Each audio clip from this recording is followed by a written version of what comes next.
Okay, we are live. We are live. So this interesting kufa we're in, I guess. Yeah, the war thing also. Yeah, interesting. So Baruch Hashem, no sirens last night. Able to sleep. Got up okay.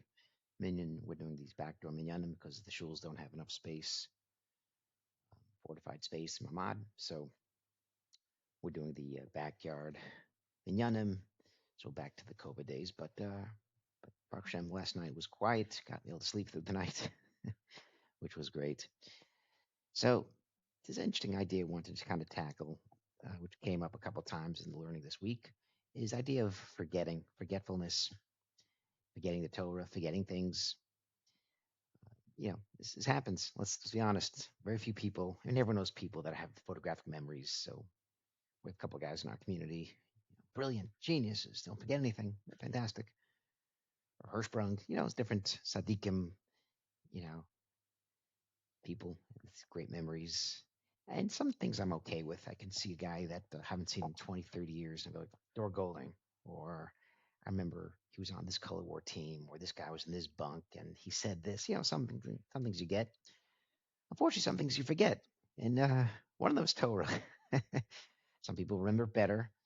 Um, Even if we review it a bunch of times in our Kenyan Masechta, we have this review session. Each parak we go again, and then we finish Masechta, we're doing it again. And still, you know, something came up with Chagiga this week. We're all scratching our heads. Where was it? I don't remember this Gemara. So it's a little bit upsetting.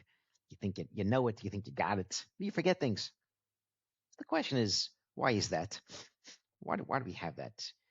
Remember the 10th birthday party. If we remember going to the first Mets game, Yankee game.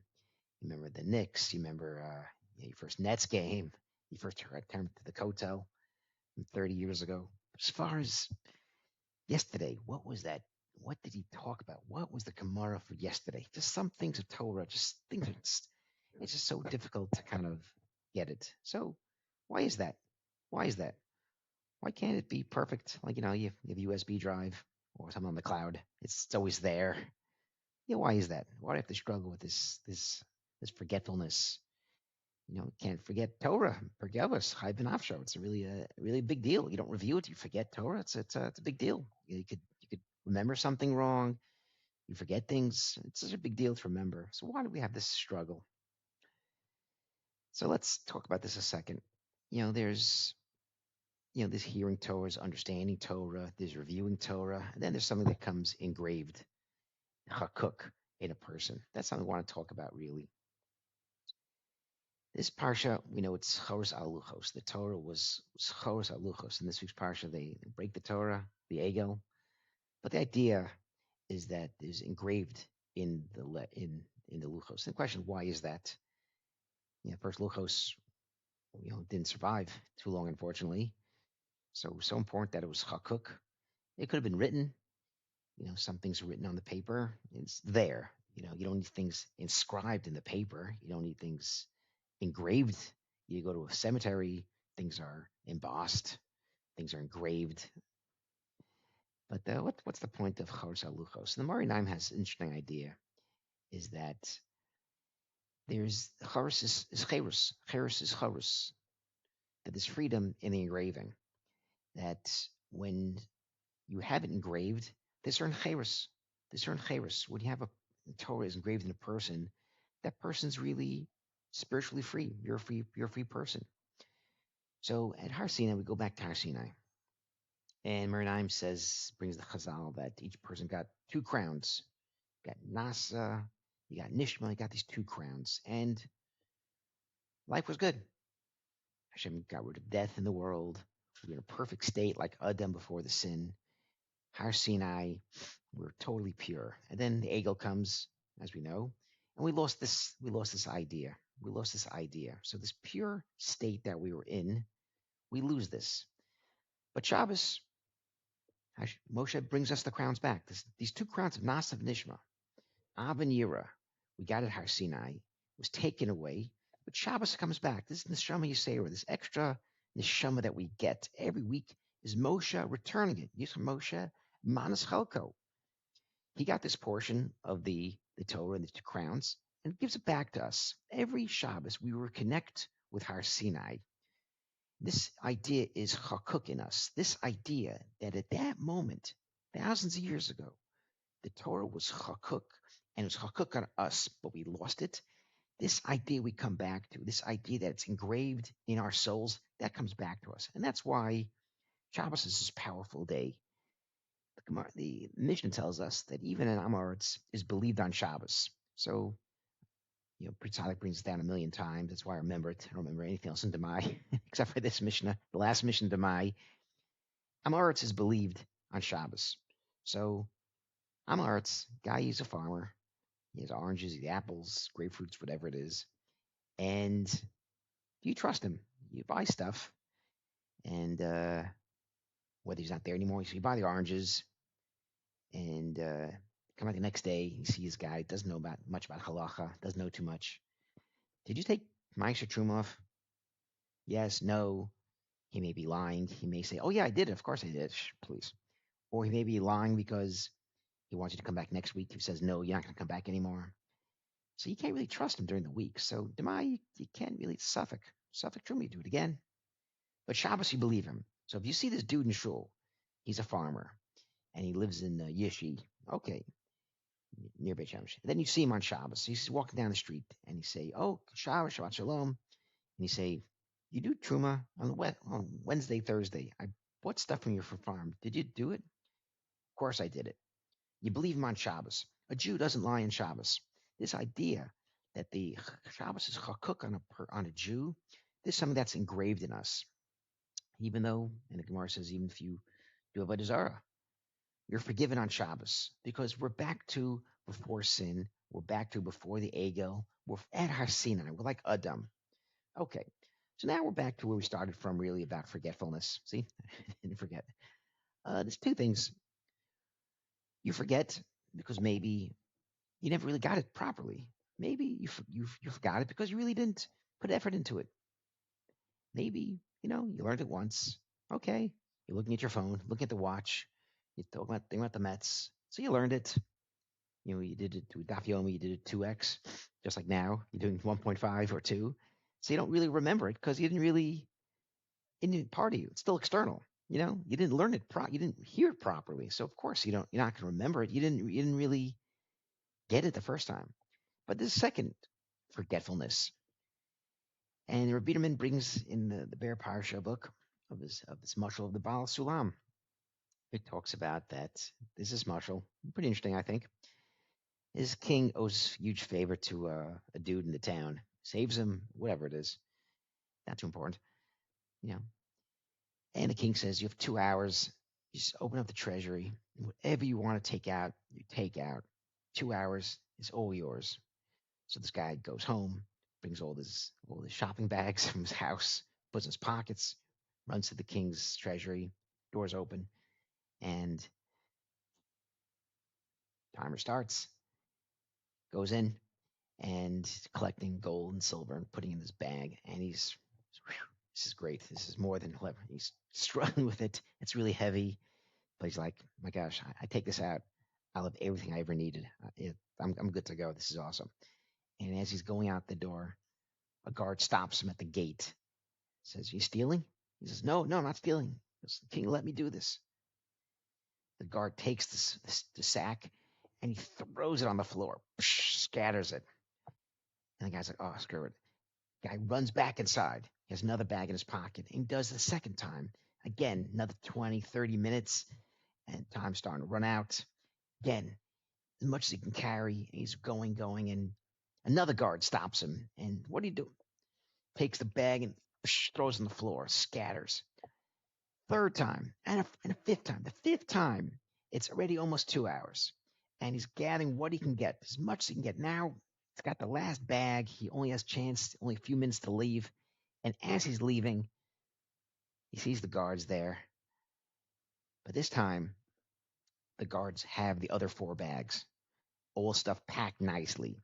So these guards took the stuff that was on the floor that they scattered, put it together, and this guy's like, "What is going on here? The first few times you stopped me, and now what's happening here?" And The king says, I'll tell you. I'll tell you. The idea is if I were to let you leave with one bag of gold or silver, you'd think in your heart, my gosh, I did all this effort. I did all this work. I'm the wealthiest person in the city. That's it. I'm good. I don't need 2 hours. I got 30 minutes. I was perfect. But you know what? I really owe you a lot. You saved me for something, whatever the reason is. I owe you a lot more. And I wanted you to go back. I want you to get more and more. I really want you to appreciate how much I owe you, how valuable what you did for me is. I wanted you to do this. So this is the mashal that the Baal Sulam, the Biederman, brings in the Bear Parsha. If you get the Gemara the first time and it's in your head, you may not come back to it ever. You may say, you know what? Okay, Torah is easy. Torah is not really something I have to review. I'm good to go. I'm happy with my life. I learned something. I learned the Gemara. I learned a Tosfos. I learned the Masechta. I learned the Basra. I'm good. Let me go back to work. Let me learn something different. Let me move on. Maybe I won't even come back to Torah. This appreciation, this so Hashem brings this into the person. Is it feels good at the moment, but you should feel you mastered it 100%. You have to go back. And when we have this review process in our Kinyan Masechta, some people aren't crazy about it. I got to review it. One guy drops out. He comes back the next time. But it's almost impossible to review it and not understand it better, to hear a different idea from somebody. And it's tying also to Parshas Param this week. We say Zostar Adam Kiyamas Ba'oel. And Chazal says Torah is Amas Ba'oel. You can only really get Torah if you kill yourself over it. You have to work at it. You have to work yourself day and night, as Rambam says this week. It's not just a day thing, not just a night thing. It's a process. You can't put it aside until you have your millions. You can't put aside to maybe 3 o'clock, maybe 4 o'clock. You have to have eaten. You have to put time for it, a special set up time for it, and make it part of your life, part of your day. And this idea to kill yourself over it, to really push yourself past your comfort level. My gosh, I did this already. Do it again, review it again. Is something that has an imprint on you. And this idea literally hit home. I was going to think about a different idea, but this hit home because I walked home, Shushan Purim, and my good friend Mitrich, who came Sechta together. We're doing Rambam Yomi. He inspired me to do Rambam Yomi. So he walks me home and he says, "Oh, it's a great idea. I heard about this Pacha Yitzchak about Har Sinai, why Purim is going to be around forever with the light, because Har Sinai was a light or something was a light." And I'm like, "I think you have it wrong." He goes, "What are you talking about?" I go, "Listen, I don't remember so well, unfortunately, but I remember this idea with the light. I'm trying to think back in my head that a person has light, but if you learn something in the darkness, then you don't forget it. Purim is like in the darkness. That's why the Chag won't go away." I go, "Rich, I, I don't know if I have it right, but I know you don't have it right. Let me." So go home. Oh, Bach Yitzchak, I'm going through quickly the Purim stuff. I got ChatGPT. Which mamar has this idea about Purim won't go away? And it says one mamar. Turned to it was wrong. I said, "You're wrong." Oh, this turns out it's like 34, Lama Dalid. So but the good news is I didn't remember it 100%, but this imprint was in me, this mimer. And the mimer is, I'll tell you, why not? We're here. This idea of Purim is different than the other Chag. It won't go away. Because Purim, we got in the darkness.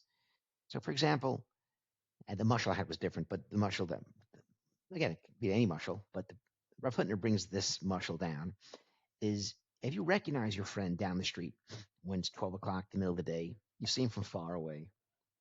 Okay, you see him, you walk a certain way, fantastic. But some friends of yours, you could recognize them even when it's dark. Their sound, their voice, their shape, they're tall. So even if it was pitch dark or it's a dark room, you can remember that guy. It talks about, we have the Gemara, talks about that. You can recognize white and blue, green and, someone you haven't seen in a while. That's some light coming in there. So the idea of Purim is that we got it in the darkness.